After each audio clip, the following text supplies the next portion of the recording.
this is Jim Seimas. And Andrew Matheson with this week's edition of Double Coverage. Crank the tank of week 7. Week 7! Saturday edition. Get him up. And, hopefully I didn't sweat today. Saturday's edition for Double Coverage. We're previewing all the games, all 2 of them. yes. If you want to check out Friday's edition, go check out Friday's edition. There's more games. Let's get right to it. One big game tonight. One big game. Not this one. Not this one. Where do we... Actually, it is a big one. Oh, okay, we're going to do that one. Yeah, we're going to do PV, trying to show a little something against Monte Vista Christian at Aptos High in the evening.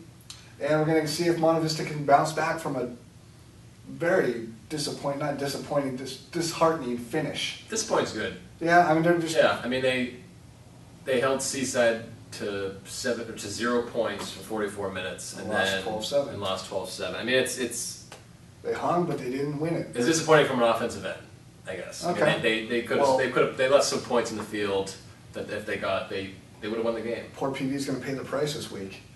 Yeah. You know, but I mean, we're going to see Cantrell doing his thing again. He's our first 1,000-yard rusher this season. Yeah. And he's the first man-child, so I say, because he's just a junior, and he's a pretty big boy. And he's by definition. Yeah. The maniest childrenest of the man children. Yeah, but Monte Vista Christian, though, they're kind of small in the backfield. They're speedy, and they got a pretty tall, slender quarterback who could run the field as good as anybody in Matheson. So it's all systems go for them this week. Yeah, I mean, it's all bounce back for MVC right now. They are going to want to prove something and you know, maybe kind of take advantage of Pajaro Valley a little bit. And Matasevich didn't have a great game last week, so he's going to want to, you know, throw all day, I'm sure, and run all day. And yeah, they'll stay. This Monte Vista's type team that stays classy in victory. They're not going to put up more than a 45 spot, you know. Okay, but I mean, it is very much a bounce back week for them. And they're going to want to just come out and just rid themselves of last week's loss and just do everything right that they possibly can. They will be that team, and they'll get it done. And they will. By the way, are you keeping track of all your man children? We mentioned this before. There is just Hale. Okay. And Cantrell. Hale. Yeah, Cantrell. Cantrell. And a gentleman who is not on our team, a team that Cabrillo's going to play next, and we'll discuss him from Hartnell. Okay. But counting-wise, I got to throw Biagiotti on there.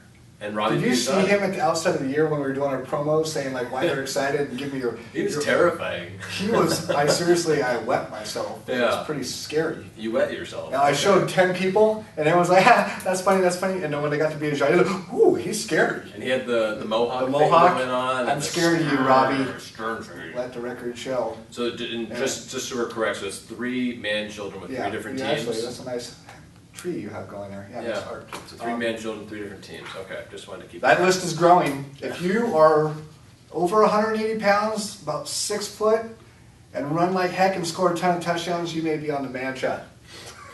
It just sounds wrong, but it's a good list, actually. All right. And our final game of the entire week 7 and end of Saturday's edition here. We're going to the JC level. Cabrillo College is playing Hartnell at the Pit at Salinas High. Yes. Should be a good game. I'm going to just, before this game even gets started, throw a flag. Just do it. And another one. And another flag. These teams hate each other. They do. This is rival week, and every time, I've seen some games in the past where there's 250 yards combined flags, a fight or two. It looks like a semi-pro game. These games are always crazy good. You rag on the semi-pro people for. No, it's just because there's always penalties galore. Okay. Yeah, I mean, I remember last year I covered this game. Hartnell was ranked. Cabrillo upset them, and it was they enjoyed that one to say the least. Oh, yeah. Basically, both teams are 1-0. They're 2 of 3 1-0 teams in the Coast Conference right now.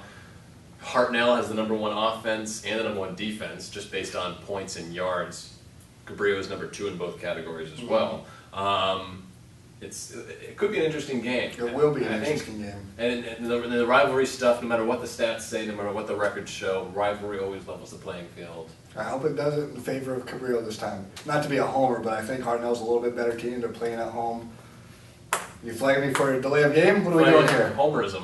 Homer, no, yeah, well, I'll take it this week because I like Cabrillo. Okay. And the fact that they have a little momentum with the 10-0 shutout of San Jose last week. Yep. They play defense every week, but this Hartnell team is a clone, if not a little bit better, I think, than Cabrillo. They do everything Cabrillo does, but they run the ball with a little bit better efficiency, I would think. Yeah, DeAndre Mann is the leading rusher right Who's now. the man now, dog? Who's the man now, dog? Let's talk about man. 13 rushing touchdowns. That's like a Finding Forrester reference to just leave our... Sean Connery, buddy. Who's the man now, dog? DeAndre Mann, 5'11", 205. Man-child. Man-child. Transfer from Miami to Salinas. That happens a lot. Yeah, who would choose that? All right. 120 yards per game right now for him. I'm dumping a little pressure on the defensive front from Cabrillo.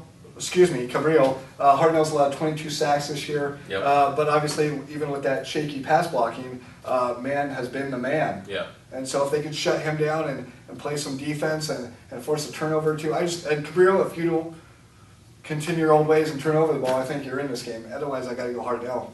Yeah, I like Hartnell a little bit more just because they are at home and I'm sure they remember what happened last year. You know, Hartnell has led all 6 games this year. Mm-hmm. They're 3-3, but they've led all 6, and their 3 losses have all been to ranked teams. Yep. So, and they've won 3 of their last 4. You were talking about momentum. Yeah. I mean, what Cabrillo has. I just stabbed you with my pencil.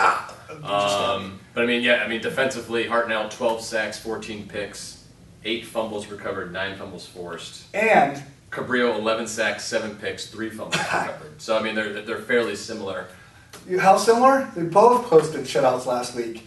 Hartnell shut out West Valley 27-0 last week. Should be a great game. Should be a great game. I like Hartnell. I do too. Yo Tambien. Oh, you're going with Hartnell. Nice Salinas ways. You took the homer back. No flag. No flag. Okay, wave it. That's it for this week's edition of Double coverage. Oh my God! I feel like they're one of those childhood stars from the TV show. They're not going to amount to anything. Like Delvin Gum. I was thinking of those 2 little girls from Full House. That's what you were thinking. Kate National. You're equating us to Mary Kate and Ashley Wilson. How did I know their names? Okay. Anyway, that's it. So take it from here. So that's it for this week's edition of Double Coverage, Week 7 edition. Yeah. Of course, we will have all the game stories on SantaCruzSentinel.com/football and check out our post-game analysis. Don't do it yet. I know. I'm just getting ready. Check out our post-game analysis on SantaCruzSentinel.com/football. If you can't remember that, just come over. We'll beat you in the head with a tack hammer.